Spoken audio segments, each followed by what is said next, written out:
Hello everyone. मैं हूं सान्या चक्रवर्ती और आप सभी का हमारे चैनल क्रेजी बुक्स पर स्वागत है। अगर आपने हमारा चैनल अभी तक सब्सक्राइब नहीं किया है तो जल्दी से जाके कर लीजिए गाइस। आज है एटीट्यूड इज एवरीथिंग का लास्ट पार्ट यानी कि पार्ट 3 का लेसन नंबर 11, 12 एंड 13। तो आइए देखते हैं कि इस चैप्टर में क्या है। आपने कभी कोई छोटे बच्चे को देखा है ना? एकदम छोटे नहीं, 5 से 6 साल के बच्चे को। वो कितने फुर्तीले होते हैं, कितना कुछ करना चाहते हैं। इतनी सी जान है लेकिन करना बहुत कुछ है। इतना कुछ करना है कि भले ही वो हार जाए, गिर जाए, उन्हें कोई फर्क ही नहीं पड़ता। उन बच्चों को कोई भी बात से कोई फर्क नहीं पड़ता, स्पेशली हारने से। अगर आप उसे साइकिल सिखा रहे हो तो वो बच्चा बहुत एक्साइटेड रहता है और गिरने से डरता नहीं, क्योंकि वो सोचता है कि एक दिन वो अच्छे से साइकिल जरूर सीख लेगा। लेकिन अगर आप कभी भी ऐसे बड़ों को देख रहे हो तो वो कुछ भी करने से डरते हैं। क्यों डरते हैं? ये सोचकर कि कहीं वो हार गए तो, कहीं उन्हें वो हासिल न हुआ तो लोग क्या कहेंगे और क्या सोचेंगे। हारने से उनको डर लगता है। कहा गया उनका वो बच्चे वाला सेल्फ जो किसी भी चीज से डरता नहीं था। हारना लाइफ का एक पार्ट है। आपको क्या लगता है कि जितने भी सक्सेसफुल और फेमस पर्सनालिटी है वो कभी भी हारे नहीं होंगे अपने लाइफ में? ऐसा दुनिया में कोई भी व्यक्ति नहीं है जो लाइफ में कभी हारा ना हो। हारना कोई बड़ी बात नहीं है। हारकर कभी भी उम्मीद नहीं छोड़नी चाहिए। अगर हारने के बाद कोई उम्मीद छोड़ देता है तो वो आज इतने सक्सेसफुल नहीं होते। इन सब में जो मेन चीज है वो है आपका एटीट्यूड। एटीट्यूड सबसे इंपॉर्टेंट चीज है हमारे लाइफ में।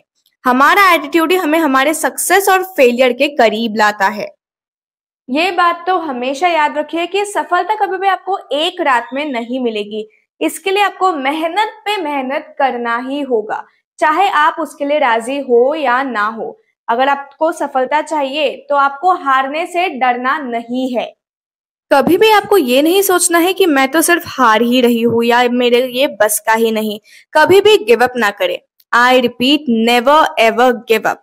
कुछ चीजें अपने वक्त के साथ ही होता है और वक्त के साथ ही अच्छा लगता है। आपको उसके लिए भी वक्त देना पड़ेगा।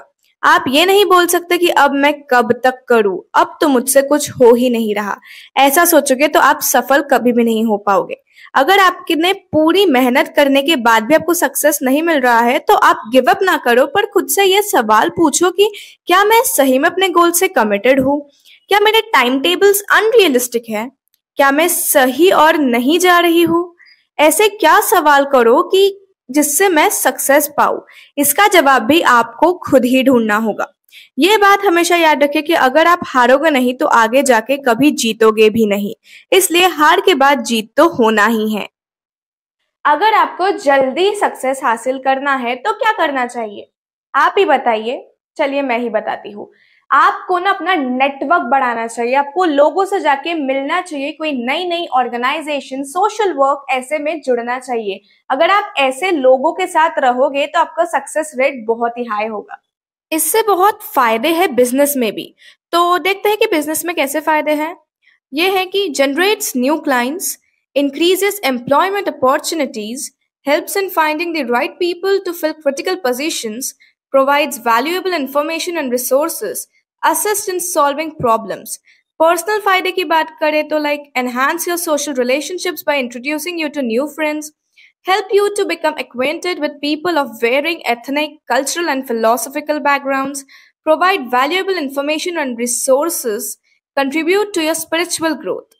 आपका एटीट्यूड अच्छा होना चाहिए और लोगों से मिलकर, ऑर्गेनाइजेशन से मिलकर एक्टिवली पार्टिसिपेट भी करना चाहिए, वरना कुछ भी आप हासिल नहीं कर पाओगे।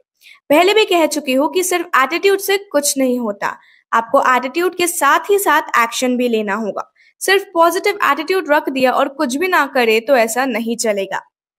अगर आप किसी भी एक व्यक्ति को अपने नेटवर्क से जुड़ा रहे हो या किसी और नेटवर्क में रेफर कर रहे हो तो ये मेक श्योर करिए कि वो पर्सन आपका नाम जरूर ले कि मैं यहाँ से आया हूँ, मुझे इन लोगों ने रेफर किया है। और आप जिसको रेफर कर रहे हो ये भी देखिए कि वो पर्सन डिजर्विंग है कि नहीं, क्योंकि आपका और आपके नेटवर्क के लोगों का टाइम बहुत ही ज्यादा कीमती है। नेटवर्क बढ़ाने के साथ साथ आप एक गुड लिसनर भी बनिए, क्योंकि आपको ऐसे लोग बहुत ही मिलेंगे जो सिर्फ me and only me type है। फॉलो अप करना भी बहुत जरूरी है। अगर आप पहली बार किसी से मिल रहे हो तो उसको एक शॉर्ट नोट भेजो कि उससे मिलकर अच्छा लगा और आप फिर से मीट करना चाहेंगे बिजनेस पर्पस के लिए या कोई भी पर्पस के लिए। अगर कोई आपको पावर प्रेजेंटेशन या आर्टिकल्स दिखा रहा हो तो उसको एक्नॉलेज करो। हाँ, जो डिजर्विंग है उसको एक्नॉलेज तो बिल्कुल करना चाहिए। ये याद रखिए कि नेटवर्क बनाने में समय लगता है और इसलिए पेशेंस बहुत ही जरूरी है। एटीट्यूड को कैसे चेंज करना है, कब चेंज करना है, क्या क्या करना है, ऑथर जेफ ने इस बुक में बहुत ही अच्छी से बताया है। ये था इस बुक का आखिरी चैप्टर। हमारे लाइफ का कंट्रोल हमारे हाथों में है, तो इसलिए इसे बर्बाद ना करें। आप इसे सकारात्मक तरीके से बिताना चाहते हैं कि नकारात्मक तरीके से, ये आपके हाथ में है। ये बुक तो बहुत ही अच्छी थी। अब ये बुक बहुत ही ज्यादा मोटिवेशनल है। इस बुक के सारे पार्ट्स कंप्लीट हो चुके हैं। तो चलिए मिलते हैं हमारे नेक्स्ट वीडियो में एक नई बुक के साथ। Till then bye.